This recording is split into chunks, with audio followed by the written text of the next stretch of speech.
So আজকে আমি দেখতেছি আমার সোনালী মুরগির বাচ্চাদের পিছে এরকমভাবে পায়খানা লেগে রয়েছে। সো এখন আমাদের তাদের ওষুধ দিতে হবে এডিটক্স, এই ওষুধটা।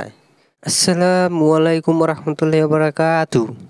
আশা করি আল্লাহ তাআলার রহমতে আপনারা সবাই ভালো আছেন এবং আলহামদুলিল্লাহ সুস্থ আছেন। আলহামদুলিল্লাহ, আল্লাহ তাআলার রহমতে আমি অনেক ভালো আছি এবং সুস্থ আছি।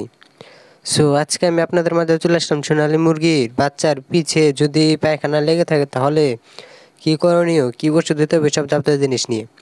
সো যারা যারা নতুন আসছেন তারা অবশ্যই আমার চ্যানেলকে সাবস্ক্রাইব এবং বেল আইকনটি চালু করে রাখবেন, যাতে আমি যখন ভিডিওটি ছাড়ি তখন আপনাদের কাছে নোটিফিকেশনটি চলে যায় এবং তখন আপনারা ভিডিওটি দেখে শিখতে পারেন সোনালী মুরগি কীভাবে পালতে হবে, সোনালী মুরগি কীভাবে কী ব্রিডিং করতে হবে, সোনালী মুরগি কী ভ্যাকসিন দিতে হবে, এসব যাবতীয় জিনিস নিয়ে।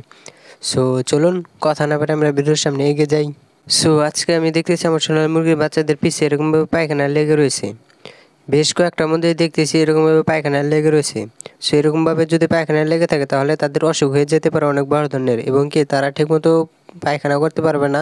এদেরকে আমি এখন একটা ওষুধ দিব, এবং কি যে কয়টা মুরগির পিছে এরকমভাবে পায়খানা লেগেছে সেগুলাকে অল্প করে পানি নিয়ে সুন্দরভাবে ধুয়ে দিয়ে এগুলা সাফ করে দিব যতটুকু পর্যন্ত সাফ হয়ে যায়, এবং কি অল্পটুকু যদি লেগে থাকে তাহলে সেইটা আল্লাহর রহমতে ইনশাআল্লাহ দ্রুত একাই পড়ে যাবে, সমস্যা হবে না ইনশাআল্লাহ।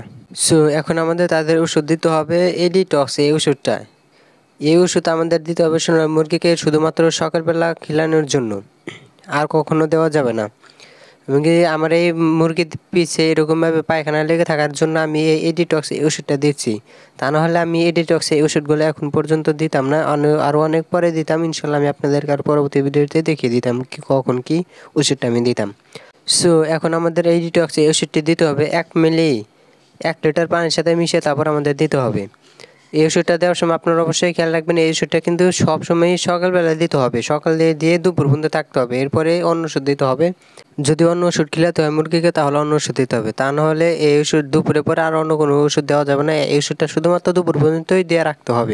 এরপর আমি দেখতেছি আমার মুরগির খাবার পটের মধ্যে খাবারগুলো রয়েছে, রাত্রে আমি দিয়েছিলাম ওইগুলো খাবার এখন পর্যন্ত কিছুটা রয়েছে। এর জন্য এখন আমি নতুন করে আর কোনো খাবার দিব না ইনশাআল্লাহ। এখন শুধুমাত্র আমি এখন খাবার পটে কিছু কিছু তুষগুলো গিয়েছে এগুলো পরিষ্কার করে দিচ্ছি, কারণ সোনালী মুরগিগুলো তারা এসলে তুষগুলো খাবারের ভিতরে দিয়ে দেয়। সো খাবারের ভিতরে দিলে এগুলো তারা ঠিক মতো আর খেতে পারবে না, খাবারগুলো ওইভাবে থেকে যাবে এবং নষ্ট হয়ে যাবে। এর জন্য আমি খাবার পটগুলো সুন্দরভাবে পরিষ্কার করে দিচ্ছি যাতে সুন্দরভাবে তারা খেতে পারে, এবং কি পরবর্তীতে দুপুরবেলা ইনশাআল্লাহ হয়তো আমি খাবারগুলো দিয়ে দেবো, আল্লাহ তাআলা তৌফিক দান করে দিলে ইনশাআল্লাহ। আমার প্রত্যেকটা খাবার পটের মধ্যে এরকমভাবে তুষ দিয়ে তারা বোঝাই করে রেখে দিয়েছে, এর জন্য আমি তুষগুলো সাফ করে দিয়েছি। যেহেতু আমি খাবার পটগুলো একটু উঁচু করে দিয়েছি, তারপরেও তারা তুষগুলো দিয়ে দিয়েছে, কিছুটা আগের পরিমাণে কম দিয়েছে, তাও তা কিছুটা খেতে পারছে। সো সমস্যা হচ্ছে না সেরকমভাবে, কিন্তু তারপরে আমি তুষগুলো সরিয়ে দিচ্ছি, কারণ আমি খাবারগুলো আবার পরবর্তীতে অন্য সময় ইনশাল্লাহ দিয়ে দেবো। প্রত্যেকটা খাবার পরে খাবার যখন শেষ হয়ে যাবে তারপর আমি নতুন খাবার দেবো ইনশাআল্লাহ।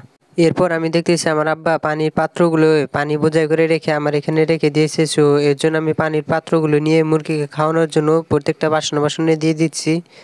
সো আপনাদের যদি ভিডিওটি ভালো লাগে তাহলে অবশ্যই একটা লাইক, কমেন্ট এবং শেয়ার করে দিবেন।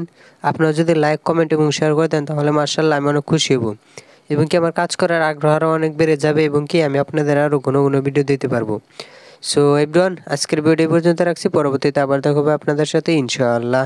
সো আজকের মতো আল্লাহ হাফেজ, আপনারা সুস্থ থাকবেন, ভালো থাকবেন। আসসালামু আলাইকুম রহমতুল্লাহি ওয়া বারাকাতুহু।